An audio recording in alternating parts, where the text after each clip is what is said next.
আমার চাচি ছিলেন ৩৮ বছরের একজন আকর্ষণীয় নারী, তার চেহারায় এখনো বয়সের ছাপ পড়েনি। তাই তাকে দেখলে মনেই হয় না যে তার এত বয়স হয়েছে। তাই তাকে অনেক সুন্দর দেখায়, কিন্তু তিনি আমাদের বাড়িতে একজন সাহায্যকর্মী হিসেবে কাজ করতেন। একদিন চাচি বললেন যে তিনি আমার পায়ে তেল লাগিয়ে ম্যাসাজ করবেন।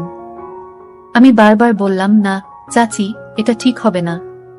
কিন্তু তিনি আমার ঘরে এসে আমার পায়ে তেল লাগাতে লাগলেন, যা আমার মধ্যে এক নতুন আবেগের উন্মেষ ঘটালো। আমি তার চোখের দিকে তাকালাম এবং দেখলাম তার চোখে একটি অদ্ভুত আকাঙ্ক্ষা, যা আমি আগে কখনো দেখিনি। তারপর হঠাৎ করে তিনি আমার আবেগকে আর নিয়ন্ত্রণ করতে পারলেন না এবং সারা রাত। আমি তখন ২১ বছরের তরুণ এবং আমার চাচি আমাকে সব সময় অনেক যত্ন করতেন। ছোটবেলা থেকেই তিনি আমার সবকিছু খেয়াল রাখতেন, আমার ভালো লাগা মন্দ লাগা সব তিনি জানতেন। আমার গল্পগুলো তোমরা শুনো, কিন্তু সাবস্ক্রাইব করো না। দয়া করে গল্পগুলো ভালো লাগলে ভিডিওটি লাইক, শেয়ার এবং চ্যানেলটি সাবস্ক্রাইব করো প্লিজ। আমি কখনো ভাবিনি যে আমি আমার শৈশবে যেভাবে এত যত্ন পেতাম, সেই একই দৃষ্টিকোণ থেকে আমি আবার এমন কিছু অভিজ্ঞতা পাব। আমার মা বাবা ২ মাসের জন্য মালয়েশিয়া যাচ্ছিলেন এবং এই সময়ে মা বাড়ির দায়িত্ব আমার চাচিকে দিয়ে গেলেন। পরের দিন সকাল ১:০০টায় যখন আমার মা এবং বাবা মালয়েশিয়া যাচ্ছিলেন, তখন পুরো বাড়ির দেখাশোনা করার দায়িত্ব আমার চাচির উপর এসে পড়ল। আমার চাচি সব জানতেন এই বাড়ির বিষয়ে, কোথায় কি রাখা আছে, কখন আমার খাবার লাগবে। যখন যা লাগতো চাচি আমাকে সাহায্য করত। তাই মা বাবা চলে যাবার পর তেমন অসুবিধা হয়নি চাচির। তিনি বেশ ভালো করেই এই সংসারটা চালাচ্ছেন। তাই আমারও চাচির প্রতি অনেক ভালোবাসা জন্মে। মা এটি শোনার পর বেশ চিন্তামুক্ত হলেন এবং মা বললেন, বাড়িতে কেউ নাই, তাই ভালো করে যেন আমরা থাকি। কোনো ধরনের অসুবিধা হলে যেন তাদেরকে আমি জানাই। চাচিকে দেখতাম আমার প্রতি তার ভালোবাসা দিন দিন বেড়েই চলেছে, যা আমাকে অনেক ভাবায় তুলছিল। আমি মনে মনে চাচিকে অনেক পছন্দ করতাম। তার চলাফেরা আমি সব সময় লক্ষ্য করতাম। চাচি আমাকে অনেক ভালোবাসেন। ছোটবেলায় তিনি আমাকে অনেক কিছু খাইয়ে দিতেন, আমার অনেক যত্ন নিতেন, যা আমার অনেক ভালো লাগত। সেদিন তার স্পর্শে এক অদ্ভুত অনুভূতি পেলাম। এত বছর পর তার সঙ্গে দেখা হওয়ায় আমি খুব খুশি হলাম। তার কাপড় সব নাকি নোংরা ছিল, পরিষ্কার করার নাকি সময় পায় নাই আমার বাবা চলে যাওয়ার কারণে। তাকে বললাম, তুমি মায়ের রুমে গিয়ে কাপড় পাল্টে নিতে পারো। আমি ভুলেই গিয়েছিলাম যে তিনি তখন মায়ের রুমে কাপড় পরিবর্তন করছিলেন। আমি মায়ের রুমে ঢুকতেই দেখি তিনি কাপড় পাল্টাচ্ছেন। তাড়াতাড়ি চোখ বন্ধ করে ফেললাম।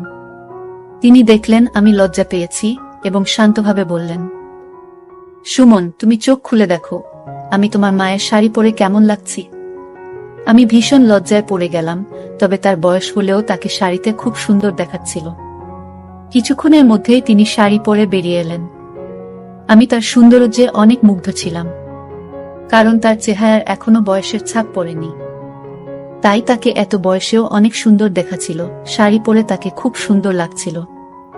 এভাবে কয়েকদিন কেটে গেল। প্রায় ৫ দিন পর তিনি আমাকে ছোটবেলার স্মৃতিগুলো বলতে শুরু করলেন। আমি খুব আবেগপ্রবণ হয়ে পড়লাম, কারণ তার স্মৃতিচারণ আমার ছোটবেলার অনেক কথা মনে করিয়ে দিচ্ছিল। একদিন গোসল শেষে আমি ঘরে কাপড় পাল্টাচ্ছিলাম। তখনই তিনি এসে বললেন, সুমন, আমার কাছে এসো, আজ আমি তোমাকে একটি আরামদায়ক মালিশ করে দেব। এমন কথা শুনে আমি খুব অবাক হয়ে গেলাম। আমি বললাম, না চাচি, আমি নিজেই করব। আমি একটু লজ্জা পাই অন্যদের সাহায্য নিতে। এরপর আমি তাকে অনুরোধ করলাম, মালিশের চিন্তা বাদ দিয়ে রান্নাঘরে গিয়ে দেখি কি নাস্তা বানানো যায়। আমার বারবার অস্বীকার সত্ত্বেও তিনি আমাকে সহায়তা করতে জোর করলেন। আমি মনে মনে ঠিক করেছিলাম যে যতই তিনি জোরাজুরি করুন না কেন, আমি তাকে মালিশ করতে দেব না, কারণ এখন আমি বড় হয়েছি। আমাদের কিছু সীমার মধ্যে থাকা দরকার। আর আমি অনেক লজ্জা পাই। আমি চাচির দিকে মনোযোগ দিয়ে দেখলাম। তিনি তখন সেখানে বসেছিলেন এবং বললেন, তুমি আমার হাতে মালিশ করাতে দিলা না, কিন্তু আমাকে জামা পরতে দাও। আমি চুপচাপ মাথা নিচু করে তার সামনে দাঁড়িয়ে রইলাম। তিনি আমাকে আমার পোশাক দিলেন, তারপর তিনি আমাকে কাপড় পরাতে শুরু করলেন। সেই সময়ে আমার চাচিকে দেখে আমার মনে অনেক রকম চিন্তা আসতে লাগল। কিন্তু চাচি আমার পরিবারের একজন সদস্যের মতো, তাই আমি তাকে নিয়ে কোনো খারাপ চিন্তা করতে পারিনি। একদিন আমি চাচিকে বলেছিলাম যে তিনি যেন এই বাড়িটিকে তার নিজের মনে করে। এরপর তিনি এই বাড়িতে এমনভাবে থাকতে শুরু করলেন যেন এটি তার নিজের বাড়ি। একদিন আমি বন্ধুদের সাথে একটি পার্টিতে যাচ্ছিলাম। চাচি আমাকে জিজ্ঞেস করলেন, তুমি কোথায় যাচ্ছ? আমি বললাম, আমি একটি পার্টিতে যাচ্ছি। তখন তিনি বললেন, আর তুমি একা একা পার্টিতে যাচ্ছ? মাঝে মাঝে তোমার এই গরিব চাচিকে নিয়ে বাইরে একটু ঘুরতে নিয়ে যেও। একা একা আমি বাড়িতে কি করব? আমারও তো ইচ্ছা হয় বাইরে যাওয়ার। আমি তাকে বললাম, ঠিক আছে, আমি তোমাকে বাইরে নিয়ে যাব, তবে তোমাকে ভালো পোশাক পরতে হবে এবং ভারতীয় মহিলার মতো পোশাক পরতে হবে। চাচি আমার প্রস্তাবে রাজি হলেন। আমি মায়ের রুম থেকে একটি সুন্দর শাড়ি এনে তাকে দিলাম এবং বললাম, এটা পরো এবং ঠিকভাবে রেডি হয়ে নাও। যখন তিনি রেডি হয়ে বেরিয়ে এলেন, তখন তাকে দেখে আমি অভিভূত হয়ে গেলাম। মায়ের ঘর থেকে বেরিয়ে এসে তিনি এত সুন্দর দেখাচ্ছিলেন যে তার সৌন্দর্যের আভা আমাকে মুগ্ধ করেছিল। তিনি আমার মায়ের ঘর থেকে আধা শাড়ি পরা অবস্থায় বেরিয়ে এলেন। সাজগোজে তাকে একেবারে মডেলের মতো লাগছিল।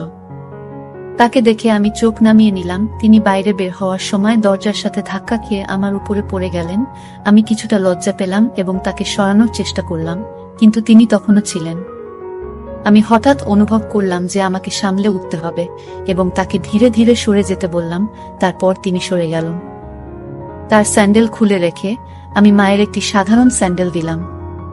আমরা দুজনে গাড়িতে করে পার্টিতে যাচ্ছিলাম। পার্টিতে গিয়ে আমার বন্ধুরা তাকে দেখে ভাবল তিনি আমার বান্ধবী, মানে আমার গার্লফ্রেন্ড। চাচি সেই ভুল ভাঙানোর পরিবর্তে সবার সামনে বললেন, তিনি আমার বন্ধু।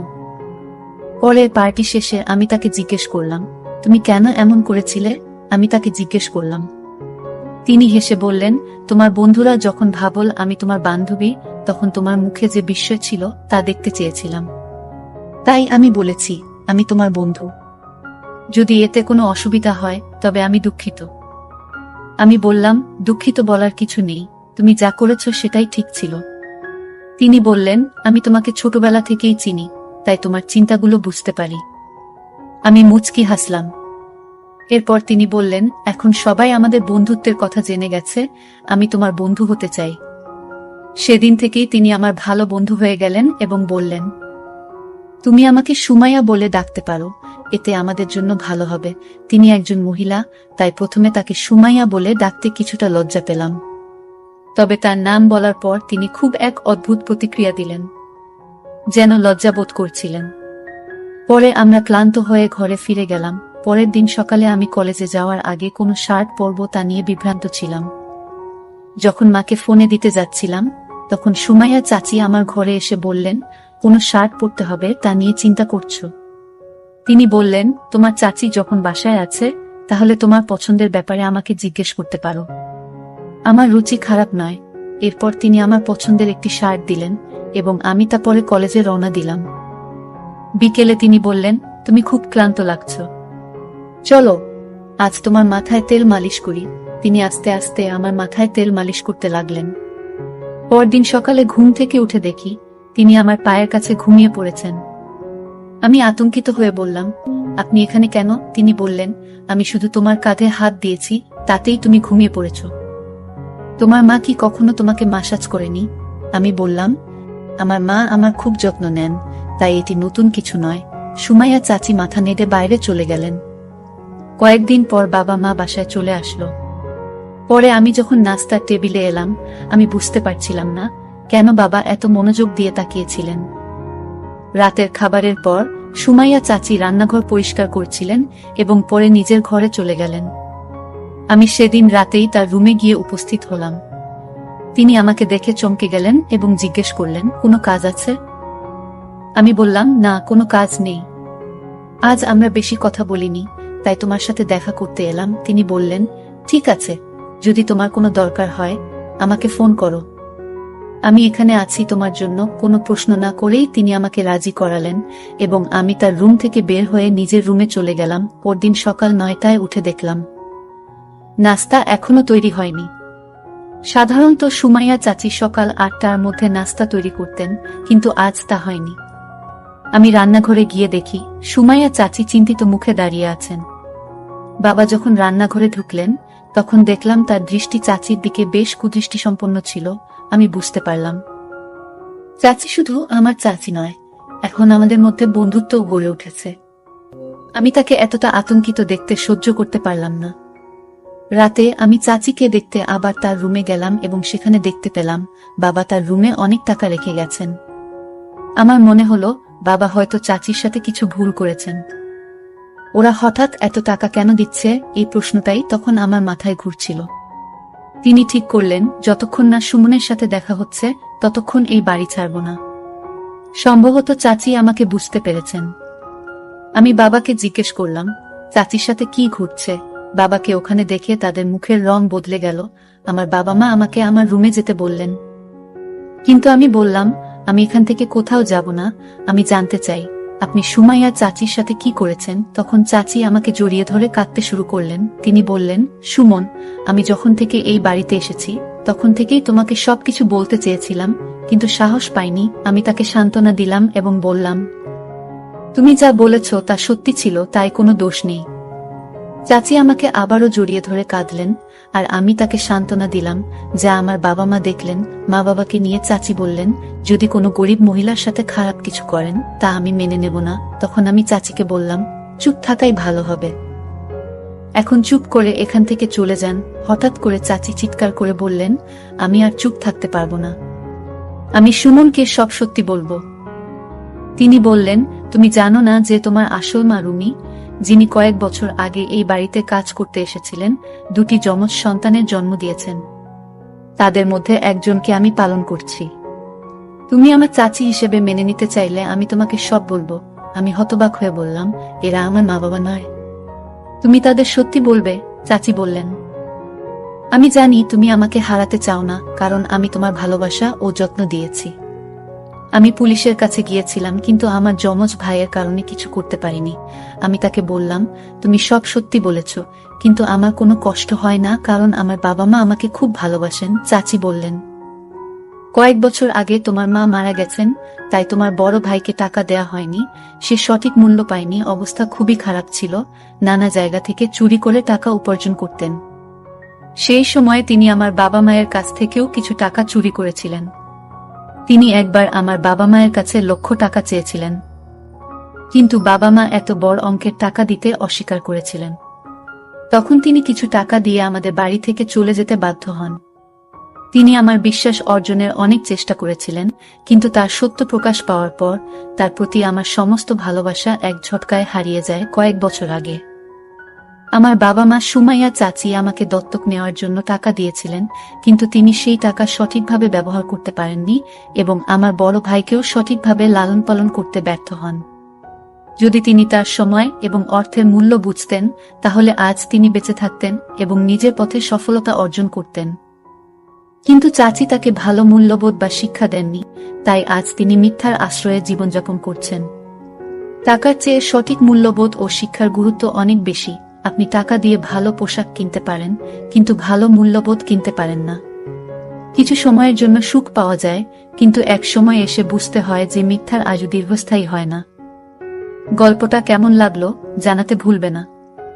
আরো মজার মজার রোমান্টিক গল্প শুনতে চাইলে ভিডিওটি লাইক, শেয়ার এবং চ্যানেলটি সাবস্ক্রাইব করতে এবং বেল আইকনটি ক্লিক করতে ভুলবে না।